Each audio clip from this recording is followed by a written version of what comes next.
श्री राम। भक्तों, हमें केवल शास्त्र सम्मत और वेद सम्मत वाणी पर ही यकीन करना चाहिए, विश्वास करना चाहिए। आज इस कलयुग में भांति भांति के गुरु संत महात्मा आप देख ही रहे हैं। उनमें बहुत से नकली गुरु और बाबा भी आजकल प्रचलित हैं और अपनी कपोल कल्पित मन गढ़ंत बातें दुनिया को, पब्लिक को बता करके गुमराह कर रहे हैं। आइए आज हम एक नए विषय पर चर्चा करें। आप सभी ने सुना ही होगा कि नियति में जो होगा वही बनेगा, और आप इस बात को सत्य मानते हैं। कई मनुष्य तो ये कहते हैं कि जो होगा वो बन जाएगा, वो सब लिखा हुआ है, जो नियति में होगा वो बन जाएगा, भगवान ने सब कुछ पहले ही लिख रखा है। और ये किसी नकली गुरु ने ये बात बोल दी और आपके ये दिमाग में और दिल में पूर्ण रूप से बैठ गई, जबकि यह बात पूर्ण रूप से झूठी है, असत्य है, नकली है। और आज हम इस बात को प्रमाण सहित सिद्ध भी कर देंगे, क्योंकि मैं जो कुछ भी बात बोलूँगा वो शास्त्रोक्त और वेदोक्त ही होगी। इसी विषय को लेकर के मैं आज आपको महर्षि वाल्मीकि के द्वारा लिखी हुई मुनि वशिष्ठ और प्रभु राम का जो संवाद है, योग वशिष्ठ और महारामायण, उसमें स्पष्ट लिखा हुआ है। महर्षि वाल्मीकि ने इस बात को लिखा है, और जो नियति में होगा वही बनेगा, यह बात पूर्ण रूप से झूठी है। आइए आज हम आपको दिखलाते हैं कि किस प्रकार इन नकली गुरुओं ने इस मार्केट में आप लोगों को गुमराह किया है और भ्रमित किया। आइएगा, अभी हम आपको दिखलाते हैं किस प्रकार यह नकली गुरु आपको भ्रमित कर रहे हैं। यह योग वशिष्ठ महारामायण, और आइएगा देखिएगा इसका। ये प्रकाशक हैं रणधीर प्रकाशन, रेलवे रोड, और ये मुद्रक हैं, ये संपादक हैं ये। आइएगा अब आपको हम ले चलते हैं मुख्य विषय पर कि जो नियति में होगा वही बनेगा। ये इसी पुस्तक का अध्याय 15 है, 15, नियति और पुरुषार्थ, सर्ग 62, 62। इसमें मुनि वशिष्ठ कहते हैं कि हे रघुनंदन, जो ब्रह्म है वही नियति है और वही यह सर्ग है। अब हम मुख्य विषय पर आते हैं। नियति, यह नियति प्रारब्ध ही दैव नाम से कही गई है, जो शुद्ध चेतन परमात्मा की शक्ति रूप है। यही संपूर्ण पदार्थों को अपने अधीन करके जगत की व्यवस्था रूप से स्थित है। इस नियति या प्रारब्ध से ही पुरुषार्थ की सत्ता लक्षित होती है और पुरुषार्थ से ही इस प्रारब्ध की सत्ता सूचित होती है। आइएगा अब मेन विषय पर चलते हैं कि नियति है क्या। जिस प्रकार देश के नियम कानून कहलाते हैं, उसी प्रकार प्रकृति के नियम नियम कहलाते हैं, नियति कहलाते हैं। उसी प्रकार ईश्वरीय नियम है जिनको नियति या प्रारब्ध कहा जाता है। यानी कि जैसे किसी भी देश के कायदे कानून होते हैं, उसी प्रकार से भगवान के कायदे कानून को नियति कहा जाता है। ये प्रकृति नियमों की ही भांति चेतना के नियम हैं, और इसमें स्पष्ट लिखा हुआ है कि ये नियम अटल हैं जिनसे यह सारी सृष्टि बंधी हुई है। इनकी अवहेलना प्रकृति, मनुष्य, देवता तथा स्वयं ब्रह्मा भी नहीं कर सकते। इसीलिए यह सृष्टि सुव्यवस्थित एवं सुसंचालित है।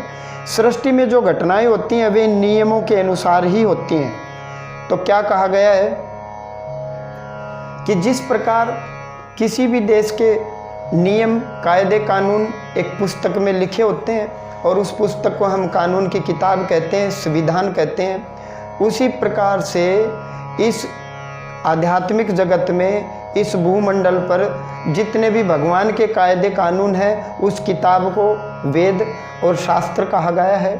और वेदों और शास्त्रों में स्पष्ट रूप से लिखा है कि किस कर्म का क्या फल है, और उस फल से स्वयं ब्रह्मा जी भी बंधे हुए हैं। अभी हमने आपको दिखाया। अब कोई कहे कि जो कानून में होगा वो बनेगा, कानून में होगा वो बनेगा, और किसी व्यक्ति ने पूछा कि भाई तू ये बात क्यों कहता है, क्यों डरा हुआ है, क्योंकि कानून से ही देश चलेगा।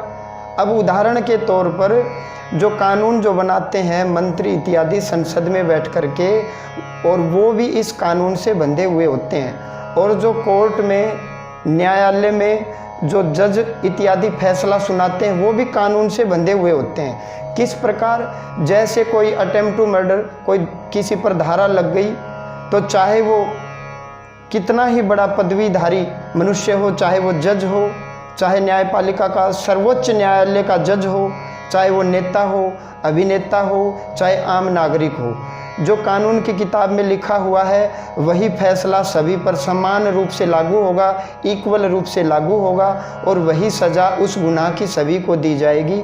उसी प्रकार से भगवान ने भी नियम बना रखे हैं कि अमुक व्यक्ति यदि अमुक कार्य करे तो उसका फल यही होगा। किस प्रकार? जैसे कि यदि आप यज्ञ इत्यादि करते हो और संतान प्राप्ति का यज्ञ यदि कोई मनुष्य करे तो उसको संतान ही प्राप्त होगी। यदि कोई धन प्राप्ति के लिए कोई यज्ञ अनुष्ठान करे, धार्मिक कार्य करे, तो उसको धन की ही प्राप्ति होगी। यदि कोई नौकरी इत्यादि के लिए धार्मिक अनुष्ठान करे तो उसको नौकरी ही मिलेगी, चाहे वो मनुष्य किसी भी पदवी का हो, किसी भी प्रतिष्ठा का हो, कोई भी हो। ये स्पष्ट रूप से लिखा हुआ। आइएगा अब आगे हम आपको दिखलाते हैं आगे क्या कहा है। आइएगा, ये अध्याय 15 है और वही सर्ग 62 है।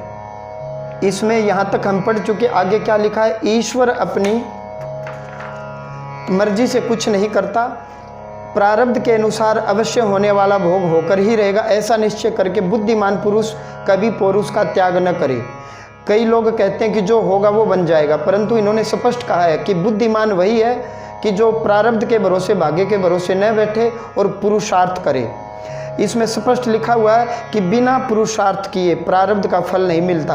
पुरुषार्थ पर मनुष्य का अधिकार है, किंतु उसका फल तो सृष्टि के नियम के अनुसार ही मिलेगा, नियति के अनुसार ही मिलेगा। इसलिए उस फल पर मनुष्य का अधिकार नहीं है।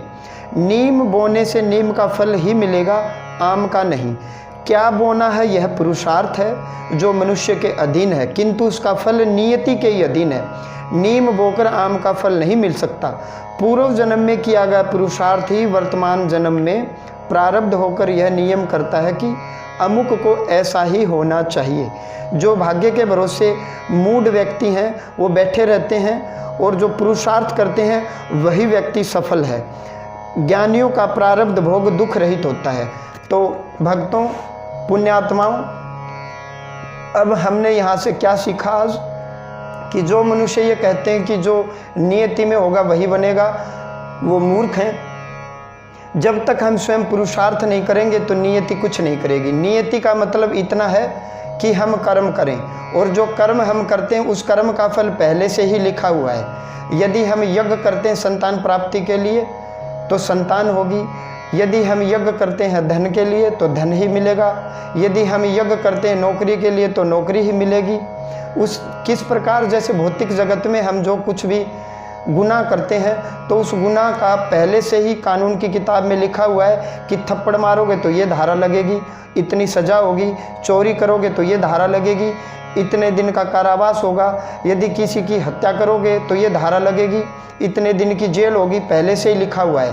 और जो व्यक्ति जो जो कर्म करेगा उसी अनुसार कानून फैसला सुनाएगा, और फैसला सभी पर समान रूप से लागू होगा। चाहे वह व्यक्ति न्यायालय का जज हो, चाहे वह व्यक्ति संसद में बैठने वाला एमएलए या एमपी हो, चाहे वह व्यक्ति फिल्म जगत से संबंधित हो, चाहे वह व्यक्ति गरीब से गरीब आम आदमी हो। उसी प्रकार से आध्यात्मिक किताब वेदों और शास्त्रों में पहले से ही लिखा हुआ है कि किस कर्म का करने का क्या फल मिलेगा, और यही नियति है। जब तक हम स्वयं कोई कर्म नहीं करेंगे तो नियति कुछ भी नहीं करेगी। तो यह बात पूर्ण रूप से झूठी है। नकली गुरुओं ने, किसी ने बोल दी कि जो नियति में होगा वही बनेगा, यह बात पूर्ण रूप से गलत है। जब तक हम कोई सत्कर्म या कोई कर्म नहीं करेंगे तो फल हमें कुछ भी नहीं मिलेगा। तो नियति का मतलब आध्यात्मिक जगत के कायदे और कानून, इससे ज़्यादा कुछ भी नहीं है। श्री राम।